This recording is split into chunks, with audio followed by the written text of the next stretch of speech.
the House to take precautions for their own security in the wake of the shooting. Representative Thaddeus McCotter joins us now live in the newsroom. Thank you for being here tonight. Thanks for having me. And I understand that you know Mrs. Giffords. You told me you would not expect her to be a target of this kind of violence. She was truly one of the people that on both sides of the aisle was very well respected. She was liked. She wasn't a lightning rod that would throw rhetoric or accusations at other members.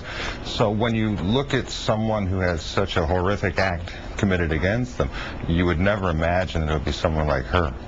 And we don't yet know what the motive was for this.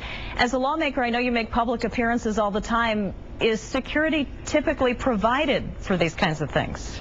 No, not for members of the House. We have a system at the Capitol whereby we have Capitol Police, we have screening techniques, but in our districts it's relatively up to the members.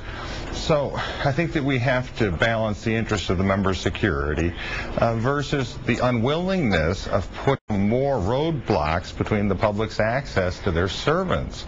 And I, for one, am not going to allow this incident or any threat of random violence against me get between me and my constituents. But I was going to ask, in this day and age, though, I mean, we saw a 9-year-old was killed in this shooting. Would it make sense, or do you think that security should be provided in these types of crowd situations?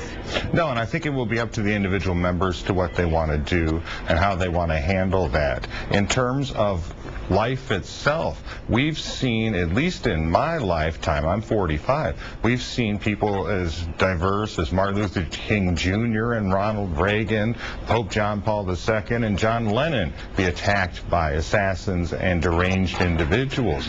It's all around us, and we've had this from probably since Cain and Abel. So we have to be very sure about this. And again, I would argue that we have to be very careful that we don't continue to isolate the Congress from the people.